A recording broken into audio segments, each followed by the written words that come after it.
All right, I'm mainly just waiting to make sure this goes live, which at least the ad is running. Let me just make sure I can hear myself. If there's an echo for like the first. All right, cool. We're all good to go. How you guys doing? Paul Stanley, how you doing?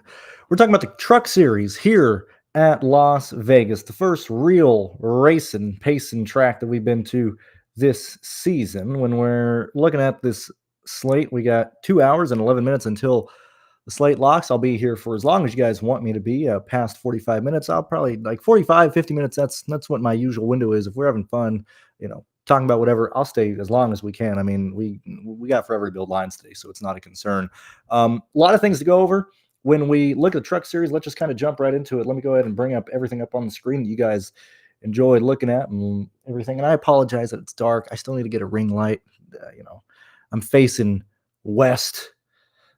So like the sun is not helping me at all because I'm being blocked by buildings on this side. So if I am in the dark, I do apologize at some point. When we look at this race here and we look at the starting grid, first and foremost, one thing that I like to do and try and pay attention to and look at, and we'll use SaberSim for an example here, I want these sims, these providers, these people, tell me who the lap leader is. Tell me.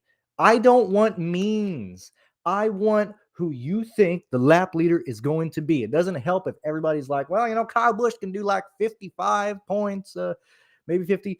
That doesn't help. Who are the lap leaders? Is anybody actually like taking stands, or are we just all kind of like going willy-nilly and just spraying out ownership up top? When I look at this race here, I haven't heard and stuff. I mean, we're 2.5 hours away.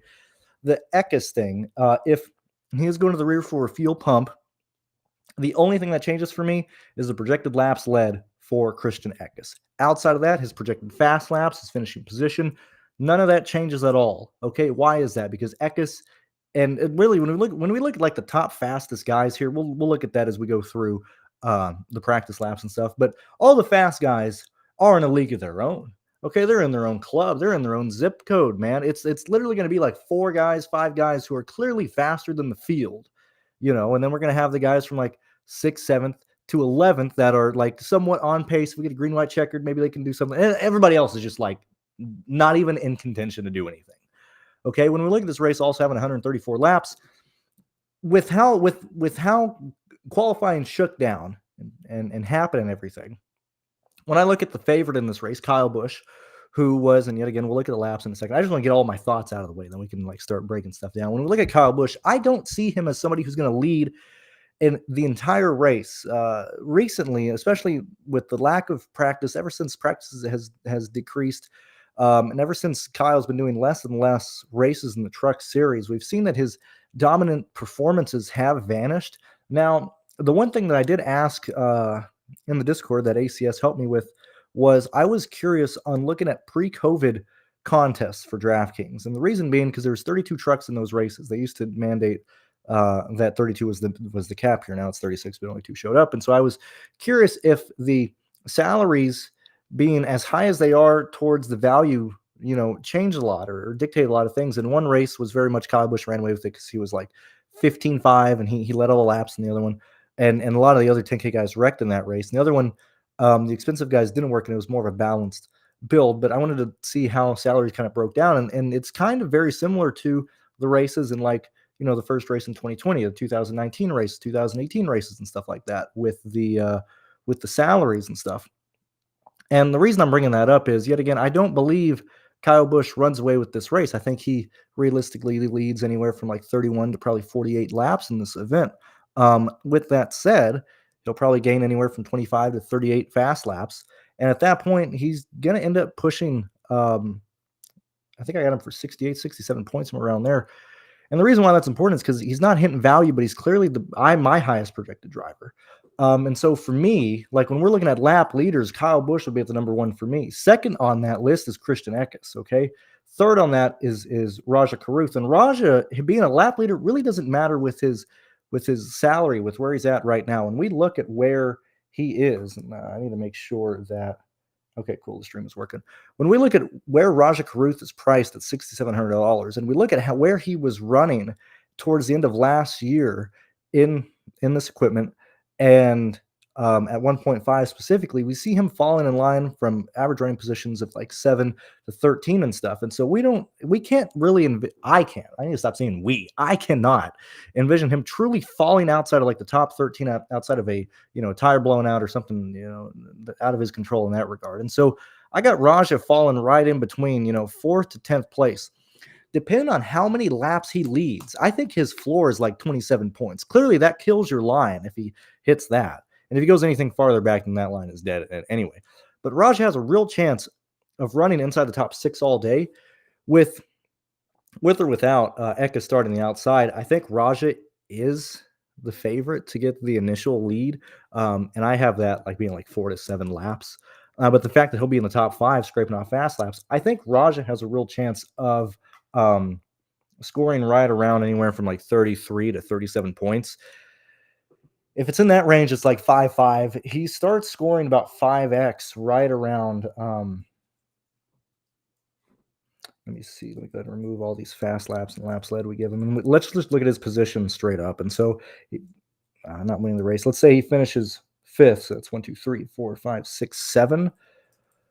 That is 31 points, 4.6 x if he finishes 7th with no laps led and no fast laps. Pretty much a disaster in that regard. I don't believe that is really in the realm of possibility with how Spire is running, with how consistently fast they've been. And we look at where the rest of the field is. There's truly a lot of fast guys, a lot of place differential that we're going to talk about towards the mid tier or towards the back of the pack or middle of the pack and stuff. So like Raja leading like 7 laps, getting like 5 to 9 fast laps and holding a position inside the top 10. I don't think that's insane. For me, and I had a question related to this in Discord last week when I was at Atlanta, and I apologize that I really couldn't answer a lot because I didn't have signal because I had AT&T and stuff. But one guy asked me why I had Kyle Busch second highest projected, and I only recommend like 5% of them. Well, because like I think the risk involved with Roger Carruth is very similar to Kyle Busch last weekend. I don't believe that we need to be overweight on Raja Carruth at all. I'm going to be playing 15 lines. I'll probably have them in 5 or 4. But I've learned, at least for myself, I've been very good at being able to build those lineups optimally. And so when we're looking at a situation where Raja is optimal and leads laps, that's a situation and that's a build where it's leaning a lot towards place differential with or without Kyle Busch. So like, for example, like if you're using Raja Carruth with Kyle Busch, well then, you're going to be playing a lot of like, Lane Riggs, Matt Mills, all the Gray brothers in the back. And that has just the same amount of upside if you're not playing Kyle Busch in that lineup. And so for me, like with Raja Carruth, yeah, sure. I really don't want to be caught up on Raja Carruth. I really don't think that's like the selling point of like where this GPP rolls out. I'm probably going to have like 4 or 5 lines and then just move on past that. Like once I've covered Raja, I could give a shit what happens with those lines. Like if Raja does well, I'll be rooting for those lines. If he doesn't, I don't really care past that. I got him for like a 5x type of day. Do with that as you will. I don't think Raja Carruth is the most important play or the most important thing in this race at all. But I'm sure people are going to be asking him based on his salary, and I'm sure you guys got questions about that. When we look at guys who are actually fast, now that we got that out of the way, let's start diving into the practice data, and then we'll kind of talk about these other guys as we look at it. So we're going to look at the laps first.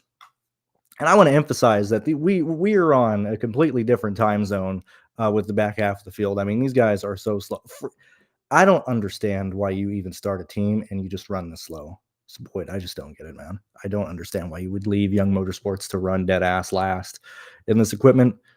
It's so slow. But when we look at these laps, and I didn't even fully pay attention like towards the end, but like let's really just look at qualifying really fast. So like I was just kind of writing this crap down as we kind of went along. When we look at like what Eckes ran at a 30.502, and then we look at Matt Mills starting 22nd at a 31 second 0.025 lap, that is half a second fall off just between these two idiots. Okay. We can't even imagine the back half field compared to the front half. And so this is a race to where I really don't feel comfortable and I really don't want to, and you don't really need to play like the bad, ugly plays back here. They're just so gosh darn slow. Like Timmy Hill is slow. We don't need this type of like safety net or like bottom of the barrel, or we don't need to go there today. The salaries just don't need you to go there. And so like all these guys down here, I have no interest in at all.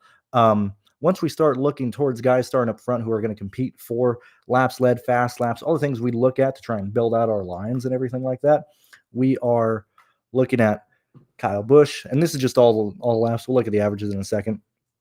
Ty Majeski, Raja, Taylor Gray, Christian Eckes, Zane Smith, Nick Sanchez, like all these guys make sense. When we look at like Bell here, like I'm sure a lot of people are going to love Bell, but when we look at his pricing compared to like where he's at in terms of speed, compared to where he's at in terms of equipment versus everybody else, like a lot of guys are very much head to head. Same thing with like Corey Heim. When we look at Corey Heim here, when we look at the more expensive guys, they're not, in my opinion, showing the speed necessarily I want to see. They're projecting very similar to other guys who are showing speed that have upside and passing people. Like all the Tricon cars, like come on.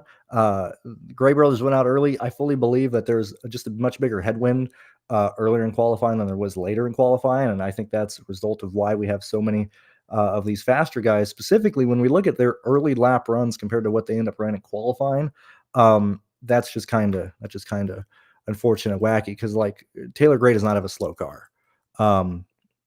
Even Corey Heim, like a little bit of wind gust, that's why he's starting like 20th and stuff. Like these cars aren't terrible. Like I fully believe that it was early qualifying conditions that put these guys in the back of the field.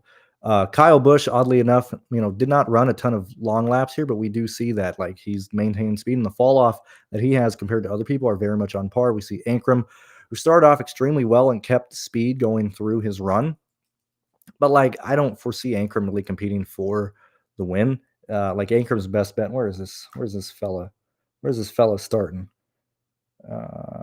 Tyler's starting fifth. Like he's going to run top 5 all day. He's going to scrape off fast laps. If he gets the lead, yeah, sure. But like he's going to be competing directly against Raja, Kyle Busch, Ty Majeski, Eckes, regardless of wherever Eckes is. Like Eckes, the situation with Eckes, like, okay, he goes to the rear. Like, look how fast he is compared to the field. This is him being back in the top 10 by Indian stage 1. It doesn't matter. So like once we look at everybody like evenly lined up against that, or evenly like projected well against each other, especially if you're not like a primary lap leader, then yeah, sure. Like Ankrum, I don't view him as a lap leader, but I view him as a decent value play. I view him decently as a projected play. I don't have him leading any laps. I just have him scraping off some fast laps, maintaining a running position where he's at. Like Nicholas Sanchez offers place differential. We've seen this time and time again from Nick. I mean, Nick is starting 8th today. But when you look at these laps, it's literally the exact same that he's been bringing to the track the entirety of last year. We know Nicholas is going to have good long run speed. When we look specifically at how these guys are running, and this is where we're going to be primarily analyzing the 5-lap averages. Okay, so this is about each lap here is like 30-ish seconds. Let's just check really fast. Yeah, so like right around like 30-31 seconds. So this is 2.5, 3 minutes into a run, which is, I mean, a pretty decent amount, like in a race. Like when you actually look at it in terms of minutes, like that type of fall off is pretty significant here, or just anywhere in general. Like when we're running like 31-second laps, 5 minutes, this is where these guys rank off. Eckes, Tyler Ankrum, yes, sure, he is fast. Like I said, I don't want to play Ankrum as a lap leader. I like just playing him as somebody who's going to get fast laps. But if you want to play him as a fast lap getter, like the data certainly supports that. But when we look at like how Gray is running, how Raja's running, how Majeski's running, how Nicholas Sanchez is running, how the other Gray brother is running, this is what we're primarily focusing on. You can directly see the fall off between some of these cars here. Like if you're playing Matt Crafton a day because you land on him, or because stuff is looking decent for him, like this is concerning here. Matt Crafton is starting 15th. 19 best and 5-lap averages. He should see an increase if he actually has speed, but he's 13th here. When we look at his laps, Crafton is pretty slow, man. Like this fall off is very concerning. And we're already in 160s when other guys are running 170s. Like we're not going to get somebody really charging through the field when we're dropping off this fast and stuff. And kind of going back to when I looked at the 2019, 2020 races and stuff, it really was just coming down to raw points and stuff. And so for me, like I said, I'm not needing to go to the bottom of the totem pole in terms of salaries. I can stay, chasing the guys who are in the 7K range, who are in the 6K range, who are in the 8K range that offer upside. Why do I like, Matt Mills so much? When we look at what Nice has been doing in general, and you look at you look at how people ran in those cars when they actually had talent, Not saying everybody's Hocevar, but not everybody's Lawless Allen who kept destroying stuff. When you put somebody who like can actually just survive and get through stuff, Matt Mills, like Matt Mills is somebody who is like showing pretty decent speed, whose fall off is pretty nice considering where he's starting, considering his price. When we look at his runs here, I mean, look, man, do we think Matt Mills is going to run top 10 and finish 8th today? No, but like we can clearly see that Matt Mills starting second has a real chance of finishing like 13th, 14th, 15th. Like that is not insane. Let me see. And so like I tend to like Matt Mills today. I think Matt Mills is probably the best value play on the slate. And I think he's the lowest that you need to go. I don't really see a reason to go much lower than that. He works in literally any lineup that you're using. He works in nearly any condition. He can survive wrecks and he can get through there on talent alone. He's an identical play as Dean Thompson. However, he's cheaper than Dean and he's probably safer than Dean Thompson. But Dean Thompson also falls into this category as well. When we look at where Dean Thompson is at in this race, 14/10 averages, which is perfectly fine based on where he's starting. He's starting 23rd. When we look at the people who are starting up in this race, let me click this here. And we look at where these guys are starting, Dean, Tanner Gray, Matt Mills, compared to who's in front of him. Like Garcia's going to either stay where he's at or fall behind a little bit. Ben Rhodes is going to need help on the long run. When we look at like Ben Rhodes and how he's performing here, we're looking at somebody who always will be somebody who edges of races that turn to chaos or turn to strategy races and stuff like this. He very rarely ever shows the raw speed capable enough to actually get there on his own without additional help. So like maintain position, like 2, 3, 4 positions in the race, maintain or losing positions. Daniel Dye is absolutely atrocious. This guy is like horrible, give him the benefit of the doubt. He loses 2 positions. He's 11th, still looking bad DFS wise. Zane Smith really isn't going to do anything. Maintain his position or fall back a little bit. Stuart Friesen, starting 3rd.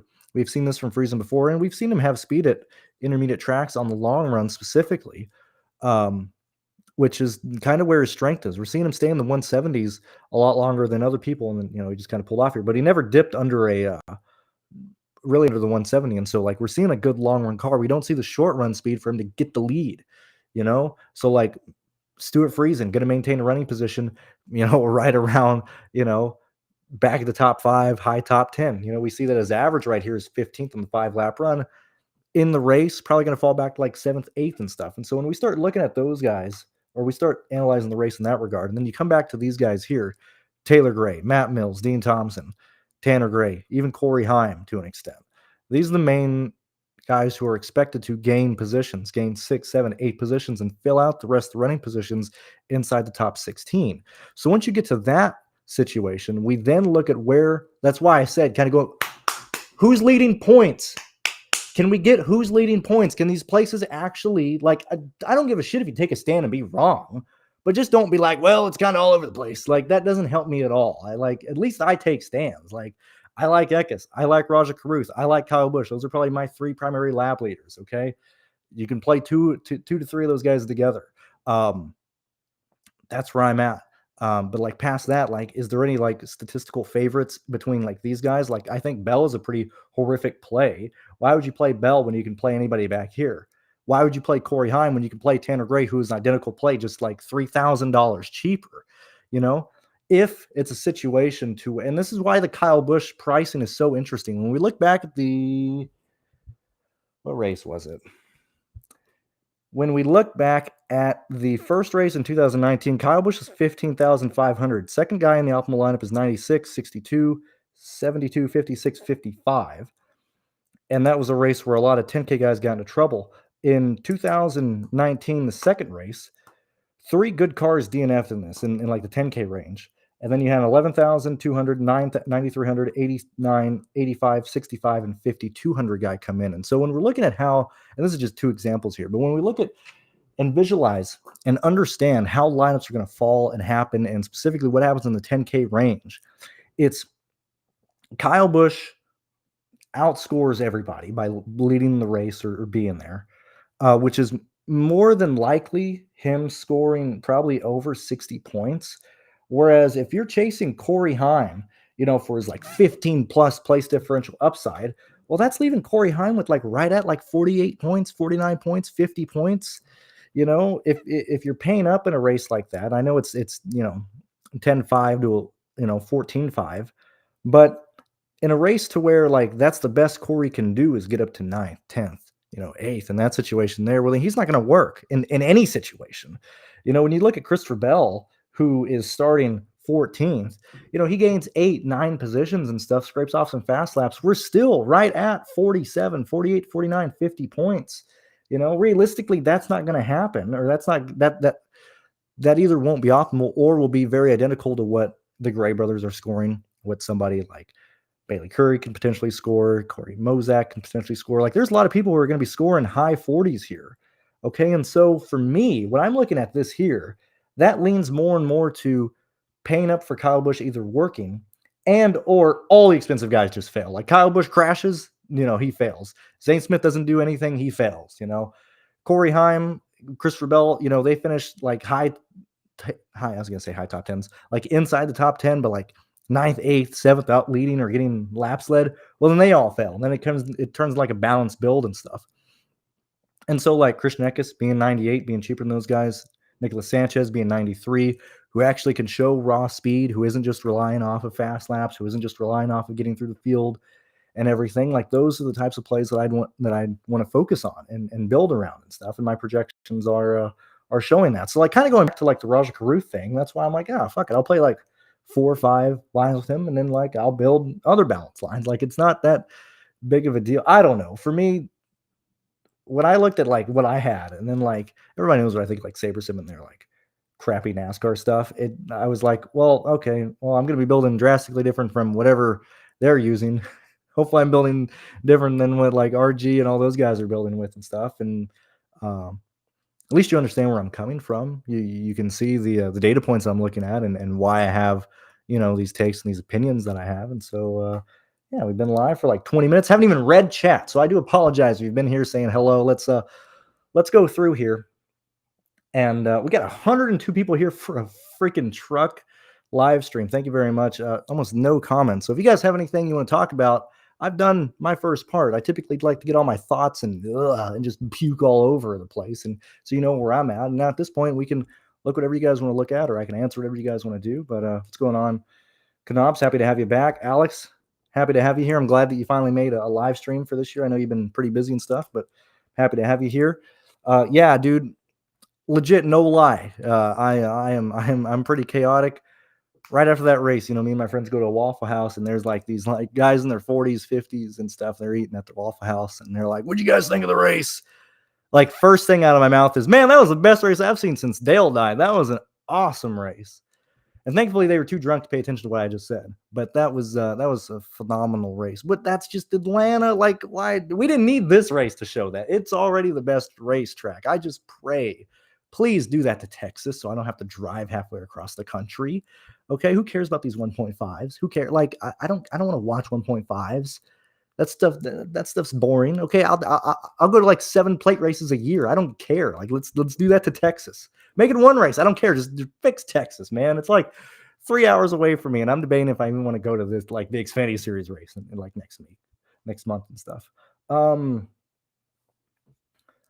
Kyle Busch being 14.5. I mean, that's pretty like underpriced to where he's been at. We've seen him much higher than that. Like I said, I don't think he runs away with the race, so it is like open for like a more balanced line to get through. I think it's Kyle Busch or like, man, really none of the 10K guys. Like I don't really have a ton of interest in Corey Heim. I don't have a ton of interest in Bell. It's probably going to be building with Kyle Busch and probably 45% of my lines, and then fading him in the other half and stuff like that. What's going on, Kay? Anybody stand on his place differential play? I'm pretty sure I already answered that. I'm very late. I had to work. No, you're good, Stanley. I actually moved this up to 6 o'clock. I had it originally for 6:30, but Bobby did his live show much shorter than I thought he would. What's going on, Pope? Thank you very much. Explain how X is optimal or a good play being scored from second starting from the back. So he is starting from the back. So let's let me do some Checkarooski. All right, so let me make sure. Oh wow, Alfredo already wrecking in practice. Good for him. You'll love to see it. What a loser. That guy sucks.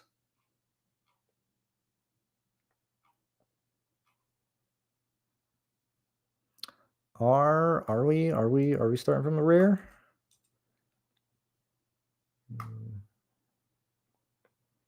Okay, Ken. There is no official word that Ekis is starting from the rear, so I cannot answer that question at the moment. Although I've kind of already talked about it here. Can't do the AI memes at the moment because I'm on here, Alex. But maybe we'll do like AI memes one day on my actual channel and goof around there. Thoughts on single entry tonight? I would assume starting with Bush. Man, if I was doing single entry tonight, probably be more of a balanced line. I don't think Kyle Busch is going to beat me that bad. I really don't. I think single entry is going to be a lot of place differential plays, and so I'd probably play Raja, I'd probably play Eckes, I'd probably play Sanchez in single entry and stuff, and I probably would not play Kyle Busch. I'm not. I have very little interest in Infinger when we're looking at how he's running and how he just runs in general. I mean, this practice is pretty shitty in general, but that's not the main concern. We see Infinger, typically just stay in this range here in these races. Are we seeing, like the pure speed from him to be able to elevate himself from, running eighth all day upward? Well, nah, I can't really follow him. He's basically in a Spire truck, with the Robaugh 9 machine who was getting help from KBM. I'm assuming that he just went straight up to Spire and got a Spire truck and stuff. But like still Infinger in 10th, 11th, 12th, 9th all day. I just personally can't get into him. Ken, and for me, like I'm fine with playing Eckes regardless. Like, why do we? The only thing I would change with Eckes would be his fast lap projection point. Like for example, I got him for 34 laps led at the moment. If he goes from the rear, I'd probably knock that down to probably 11, 8, 14, somewhere around there. He's still going to get fast laps. He's still going to come up through the field. I don't really see a concern with Eckes at all, to be frank. Especially when we look at how fast he is compared to other cars, like stage 3 is still going to be there. Primary leaders are looking like Kyle Busch and like Raja can potentially lead early. Eckes, his real chance to lead is beating Raja off the line on the first start, or maintain a run position and up there in like stage 2 and being able to take the lead from Kyle Busch or something like that. And so like he's not projected for like a ton of laps led anyway. His stuff is going to come from fast laps. Him at $9,800. I'm perfectly fine. Keeping him at like 25 to 30% with my stuff. I just don't think it's that big of a thing. So Ty Dillon is, I'm not entirely sure what the hell is going on with this truck, man. We know that Ty Dillon is very susceptible to mental blockage, and he has had pretty much a disastrous start to this season on a career year. Like this is, I hate to say it, my guy, because Ty got the short end of the stick here, but we are looking down the barrel. Like you can't tell me after like how his life has gone and how last season's gone and how this week has started. He doesn't get in that motorhome, and he's like looking at that shotgun in the corner, and he's like, "Man, that's looking more and more like a toothbrush, man." He is. I mean, this car is just slow. It's bottoming out in practice and in qualifying. Like this is just bad. Yeah, sure. Rack the wear. They do know what they're doing, but are we seeing, like, we're clearly not seeing it here, but are we seeing them being able to elevate from that disastrous practice session, completely missing on the setup? You're trying to adjust with this win that we have, with the temperature dropping, with him going from basically the 17th best car and he is starting 16th to being like a top 10 car. I just don't see it. I got him for like 14th right now. And so for me, I'm not going to be playing any Ty Dillon in this race here. That's where I'm at.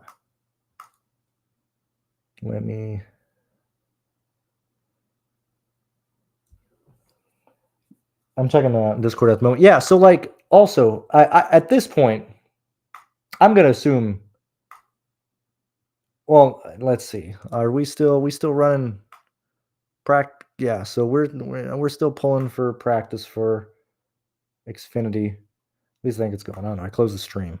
But like we all know that when there is another series on the track, man, those reporters are going dark. They got like tunnel vision. They're like, "What's that? Another car on track? Let's just focus all on that. Who cares about what Eckes is doing?" It'd be so easy to just go to the garage and be like, "What are you guys doing with your fuel pump? What do you guys think you're gonna do?" But nah, we got to report on Junior Motorsports in Xfinity practice for a race that don't even happen tomorrow.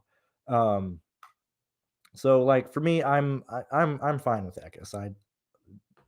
If he goes to the rear, I'll be playing the exact same amount of him as if he was starting up front. Like I'm playing like 30% Eckes regardless. I really don't care. I jumped in late. Thoughts on Ankrum?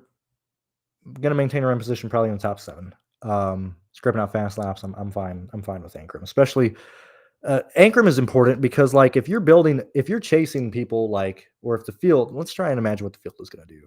When we looked at what I would think the field would do is chase a lot of place differential, with possibly Kyle Busch and stuff. Yeah, sure, Ankrum still might fit in there, but if you're not fade or if you're not playing Corey Heim, if you're not playing Christopher Bell, well then Ankrum is going to fit in your lineup like way easier. Like that's the type of lineup you want to play Ankrum with. I don't think you want to play Ankrum with like place differential plays. That's just kind of where I'm at. And both Gray brothers are fantastic plays. Let's see. I mean, guys, I think that's really it, man. I don't know. There's only 32 cars. You know, how many guys do I actually have projected to be over 5x? Let's see that really fast because typically it's like I usually have like 14 to 17 optimal laps or like realistic. DK has like 14 to 15 guys. Let's see, 1, 2, 3, 4, 5, 6, 7, 8, 9, 10. So I got 10 guys at 5x. If I do 4, 7, 1, 2, 3, 4, 5, 6, 7, 8, 9, 10, 11, 12, 13, 14, 15, 16. Yeah, like, I don't know, man. Bro, I truly believe we're building with like 16 trucks, man. Like, we're not playing Friesen. We're not playing Daniel Dye. We're not playing Chase Purdy. We're not playing Jake Garcia. We're not playing Matt Crafton. We're not playing Ty Dillon. We're not playing Brett Holmes. We're not playing Spencer Boyd, Keith McGee, Thad Moffitt, Mason Massey, Lawless Allen. We're not playing a lot of these guys in this race, man. So like I think you just make your player pool like 17 guys and just build away, man. I think that's mainly it. I don't know. And I think there's enough drastically different ways to approach it, even with those guys. Like, I'm not really concerned about ownership or duplicated lineups at all. I am not going to really worry about that tonight. So finishing position tonight and guys who are in B plus equipment. Yeah, sure. What is B plus equipment to you, Pope? Because depending on who you ask, if you're asking the booth, the NASCAR Truck Series booth, man, these guys are like, man, Mikey. Actually, that's how I gotta think about Parsons talks. Like, man, Michael, there are like 20 guys who could win this race. And the Mackey's like, I know, man. I'm just so happy to see this truck field all even and so fast. It is great to see. And I'm like, what are you guys talking about, bro? There's like 7 cars that are going to compete for the win. Like, what are we talking about? Maybe if like they all wreck, maybe they pull like a Dan Weldon in turn 1, maybe like 20 guys could win this race, but I don't believe that. I only play single entry. I've learned my lesson playing a ton of trucks. I'm only playing 2 single entries. I've learned my lesson. Well, okay, 2 things really fast. Never mind. Both things I was going to say is gone. So like, as we're seeing, I don't know if it's the resurgence of the optimizer, the mass multi-entry. Like personally for me, I don't really like the $4 and $3 like 150 max. I just think that's kind of stupid. I don't know. I don't really like that stuff. But it does seem that is causing like the lean towards sims and optimizers is causing DraftKings to have more 150 and higher entry contests, and it's been causing contests to fill earlier. So like for example, with like this truck series stuff, like all the main contests are already full. And then you got like some ugly like 1,100 person contest here. And past that, there's like nothing to play. Like, do I want to play a $33 contest? No, I don't want to play that crap. I don't want to play the 24. I don't want to play the 50 person or the $50 22 person stuff. And so, like for trucks, bro, like the $10 and $4 are the two best contests. Like, I don't know, man. There's not a lot of fun in single injury NASCAR for me. Let's see what else. I think that's mainly about it. If you guys want to hop on the Discord and chat with me in more detail, I do upload like this here. I mean, you could just pull it yourself, but just because I already do it, I upload this in the Discord. Um, anyway, you can come talk to me about anything. You can use my projections. Sheets has projections as well. You can get SaberSim through us for basically the same price. Like if you get SaberSim through us, you get SaberSim and us for the same price. Like like if you're getting SaberSim, I would highly recommend you get it through us. Or if you currently have SaberSim, maybe you should cancel through SaberSim and then re-get it through us. That's what I would do. But really past that, I think we've about covered everything. And you have 13. Yeah, kill myself. Yeah. No, dude, like that's how it was like pre-COVID, man. You had 32 trucks, and then like it'd be a third of the field that you would be in the pool. Like the only way like guys in the back happen or really come through is like if Tanner Gray and Taylor Gray crash and stuff, or like we got a big wreck and stuff, which I'm not saying it can't happen, but man, with this type of discrepancy in speed, it's got to be like a turn one crash to take out a lot of people because the field is going to be spread out. I don't foresee us having a lot of DNFs here. I don't foresee us having a lot of yellows here. I think this is a race that goes pretty green, and that is going to limit the amount of people that are actually viable and stuff like that. So past that, guys, thank you very much for being here. You can catch me. I was going to say, do you guys want an F1 contest, but like, or a live stream, but like, no, I'm not going to wake up at 6 o'clock for that. But I'll be live tomorrow for the Xfinity Series race. I'll get those projections done probably after the truck race. And then Sunday at 10 a.m. Eastern time, I'll be live talking the Cup Series and stuff like that. And just thank you guys for being here, supporting me, liking the video, watching the video, and just following me around and watching my stuff. I'll see you guys later and best of luck. Bye-bye.